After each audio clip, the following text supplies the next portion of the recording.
bahwa sedang ada yang diuji dengan sesuatu yang barangkali berat rasanya, teriris rasanya, pada hakikatnya Allah sedang mengantarkan Anda pada sakinah. Ketika kita punya keberanian untuk mengatasi itu semua. Ingat, kalau kita memohon kesabaran, Allah tidak akan menginstal sifat sabar pada diri kita, tapi memberikan ujian sehingga hati kita semakin kuat, jiwa kita semakin berkualitas, dan tercipta ketangguhan untuk mengatasi berbagai persoalan yang sedang kita hadapi. Karena itu penting belajar pedomannya. Penting untuk belajar. Orang Arab mengatakan sakantis syajaratu idza dhahabatir riyah. Itu pohon tenang kembali, rantingnya teduh setelah angin yang menerpanya itu pergi. Jadi orang Arab selalu mengatakan kalau ada pohon yang diterpa oleh angin kencang lalu tenang kembali, itu mereka mengatakan pohonnya sudah sakinah, sudah tenang. Untuk memberikan gambaran bahwa sakinah tidak disebutkan kecuali menunjuk pada ketenangan setelah melewati berbagai macam tantangan. Nah, untuk melewati itu diberikan oleh Rasulullah SAW dari hadis qudsi ini memberikan kesan bahwa surga yang akan ditempati nanti ya belum pernah dilihat. Jadi nggak ada orang pengalaman, kan dalam konteks ini manusia-manusia ya, umumnya pada manusia yang biasa ya, kecuali Nabi SAW yang pernah ditampakkan ya dalam peristiwa Isra dan Mi'raj itu, dan seterusnya dalam nilai-nilai kebaikan ya, lalu kemudian digambarkan kepada umatnya beliau, tapi umatnya kan belum pernah lihat sama sekali ya. Jadi dilamunkan, digambarkan, diimajinasikan tidak akan pernah serupa. Nah, karena itu belum pernah ada yang masuk langsung ke dalamnya. Kemudian juga tidak pernah sama dengan apa yang digambarkan, jadi belum pernah dijamah ya. Ini gambarannya. Nah, sedangkan surga yang ditempati oleh Adam alaihissalam ya sudah, itu pernah ditinggali. Di surga yang ini pernah ditinggali, pernah berkehidupan, pernah beraktivitas. Yang ini belum pernah dijamah siapapun. Dan kenikmatannya sempurna. Itu satu. Yang kedua, di surga yang ini sudah tidak ada ujian lagi. Semua kenikmatan. Semuanya hanya keindahan dan kenikmatan saja. Ini sudah ada, tidak ada lagi perintah dan larangan lagi. Semua kenikmatan abadi sifatnya. Di sini masih ada ujian. Dan ujiannya adalah praktek dari yang ini. Sisi keilmuan yang tadi setelah disampaikan secara komprehensif, maka diujikan di satu tempat ini supaya ketahuan dulu semua bagaimana keadaan real nyatanya, baru setelah itu kemudian diturunkan ke bumi, karena telah mengetahui semua bentuk ujian itu secara praktikal. Ya, sehingga dengan pengalaman yang didapatkan ini ketika turun ke bumi sempurna dan mudah untuk dijalani karena pengalaman telah dilalui, dan pedomannya juga diturunkan bersamaan dengan itu secara komprehensif. Nah, ini gambarannya teman-teman sekalian. Sedangkan di sini itu sudah tidak ada. Ya, ujian dimaksud tidak ditemukan, tidak ada perintah, tidak ada larangan. Sebaliknya di sini wa kula minha ragadan haitsu syi'tuma wa la taqrada hadhihi syajarata fatakuna minal zalimin. Silakan nikmati Adam alaihissalam, keindahannya, kenikmatannya, makan senyamannya, nikmati, hanya jangan dekati. Nah, ini ada perintah jangan. Ya kan? Masih ada perintah, masih ada ujian. Jangan dekati pohon yang ini, ya kan? Jangan dekati yang ini. Dekat saja nggak boleh, ya, apalagi kemudian berinteraksi dengan mengonsumsi ya atau memakan dan sebagainya. Jangan dilakukan. Masih ada perintah di sini. Ya kan? Ingat ya, masih ada perintah berupa apa? Berupa larangan. Ya, jangan lakukan ini, tinggalkan ini, ya kan? Nah, karena di sini sifatnya sudah ada ujian, ya, ini dia ujian. Sebagai bekal pendahuluan. Ya. Untuk pengenalan sebelum diturunkan ke muka bumi. Nih, nanti saat ke bumi ini ada dua. Ini perintah, ini larangan. Kerjakan, tinggalkan. Do it, leave it, ya kan? Itu sifat kehidupan apa? Dunia. Setelah ditinggalkan, selesai, dihisab, diuji, kan? Bekalnya bagaimana? Masuk ke surga. Di sini nggak ada ujian lagi. Sifat ujian itu sudah tidak ada. Nih, yang ada hanya kenikmatan, kesenangan. Ini gambarannya.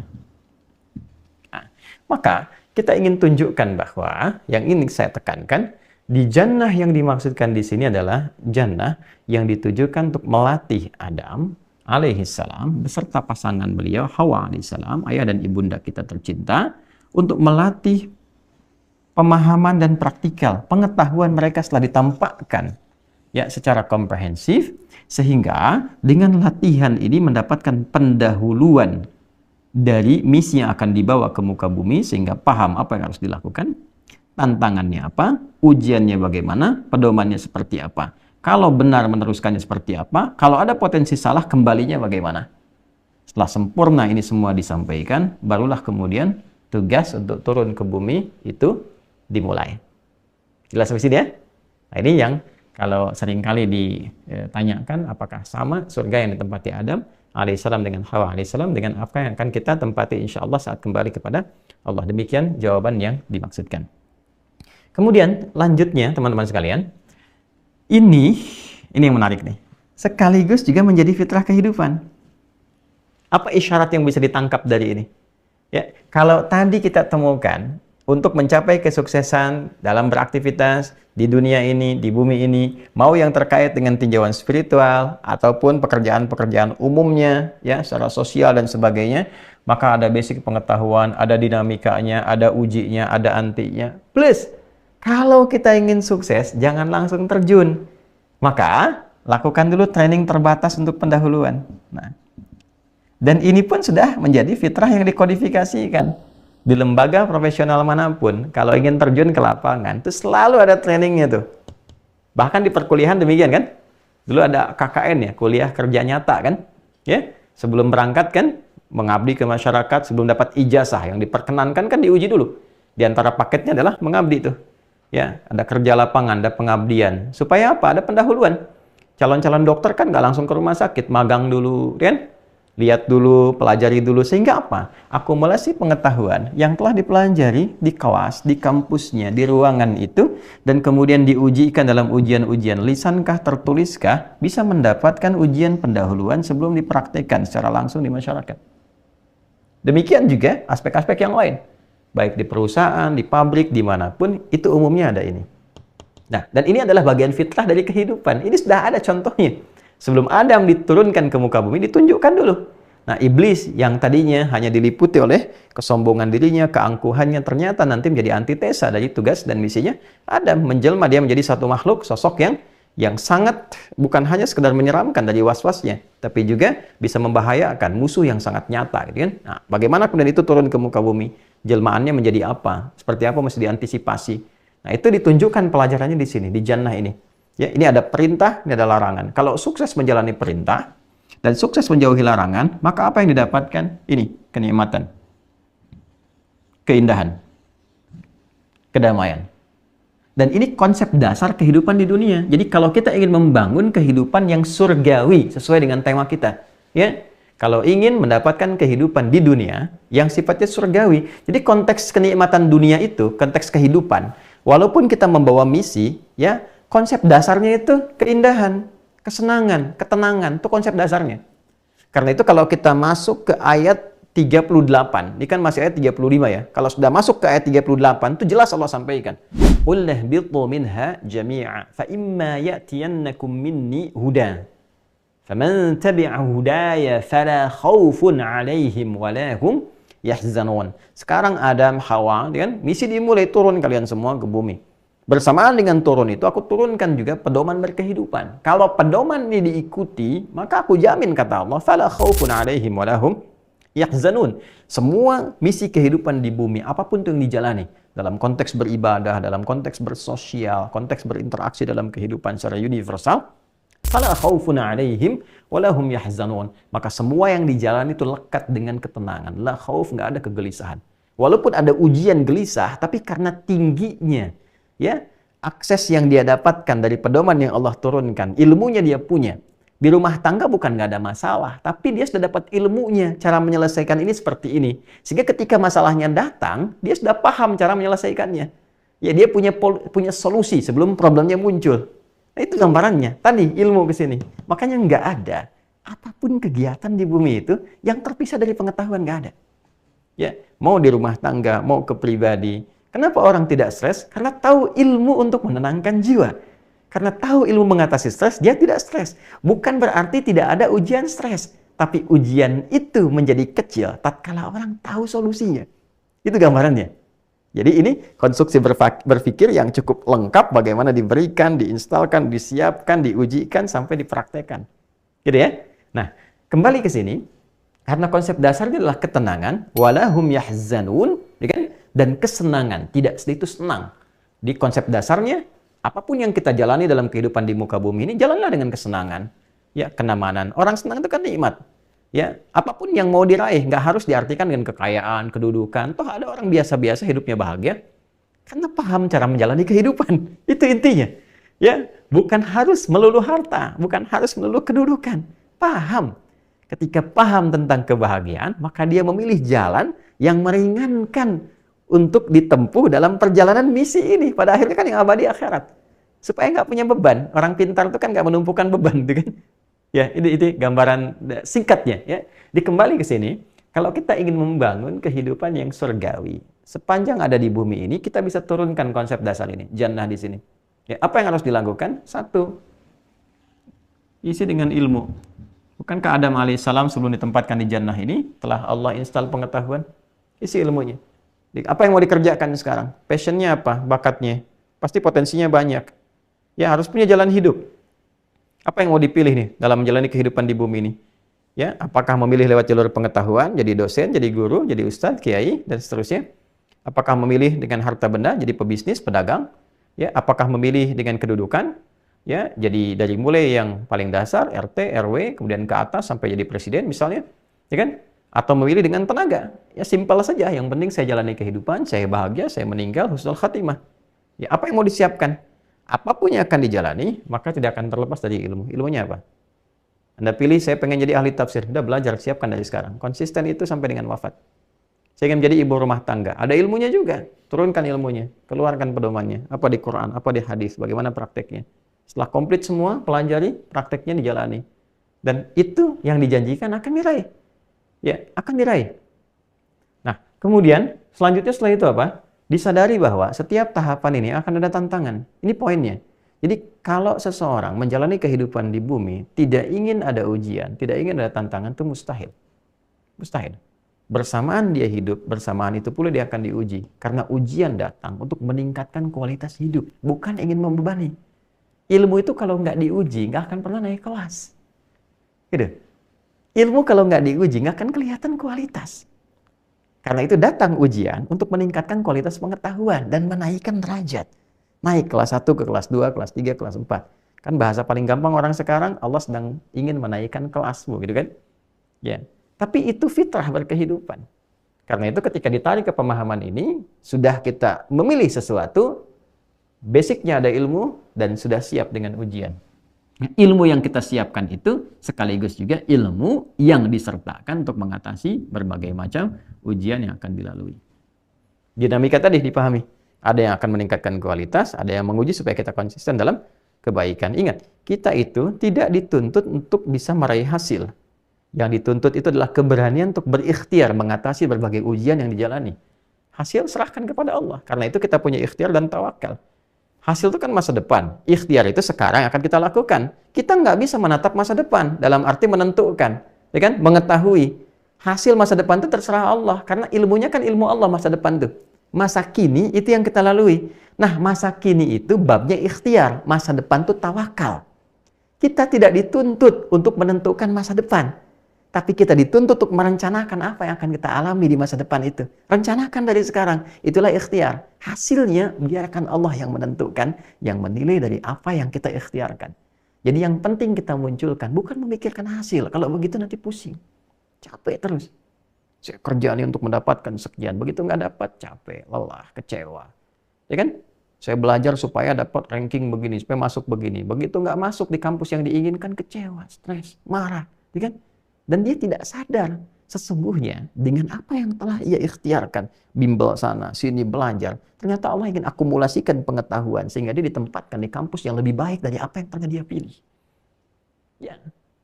Dan jalannya dibedakan oleh Allah, jangan langsung masuk ke situ. Ya, dipindahkan dulu ke sini dapat pengalaman sehingga walaupun tidak sekolah di situ ternyata dia dipanggil untuk mengajar di situ, bisa terjadi demikian. Ya, karena kita nggak tahu apa yang Allah siapkan masa depan kita. Tapi Allah berikan jalan ikhtiar untuk kita hadapi sehingga meningkatkan kualitas kita dan menentukan masa depan yang kita ingin harapkan. Ya? Dan Allah Maha Adil dengan itu semua. Ini gambarannya. Ya. Nah, kemudian dengan ilmu ini dengan keberanian menghadapi tantangan, maka kenikmatan-kenikmatan yang akan diraih itu potensinya lebih besar untuk bisa dicapai.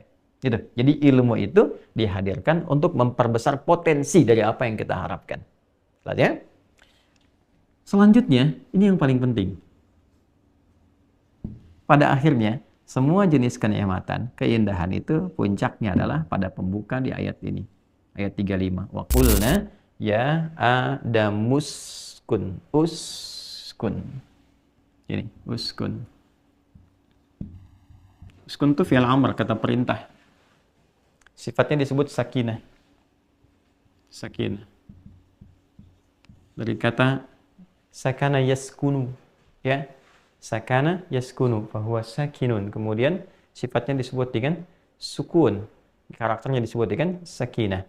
Di rumah tangga kita mengenal sakinah ya. Quran surah ke-30 Ar-Rum ayat ke berapa? 21 ya. Baik.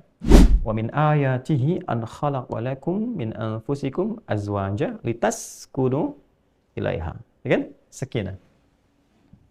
Nah, perhatikan baik-baik. Ini yang paling luar biasa.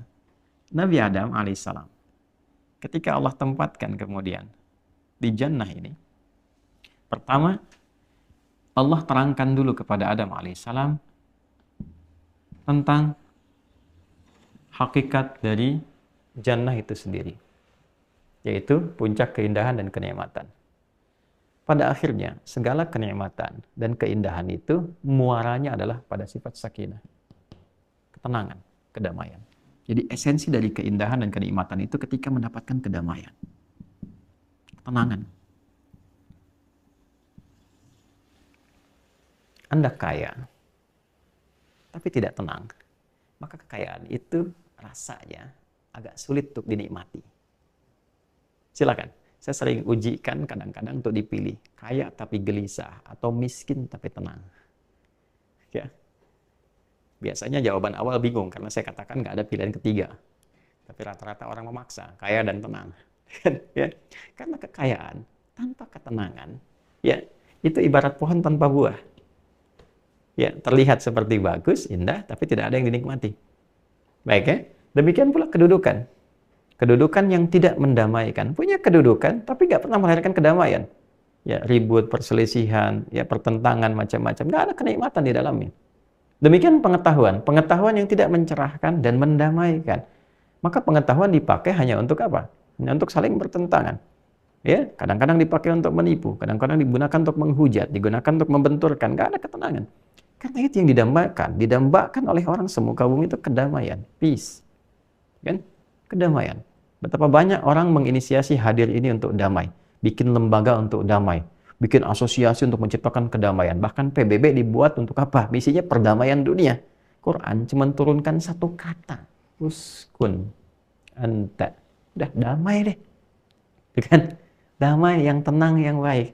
Jadi pada hakikatnya, ketika Allah kemudian menempatkan Adam alaihissalam dan pasangannya untuk bermitra, menyiapkan misi kehidupan sebelum turun ke bumi, pada hakikatnya adalah bagaimana membangun ketentraman, kedamaian, kebahagiaan, kenikmatan. Dan semua ini muaranya adalah pada sifat sakinah.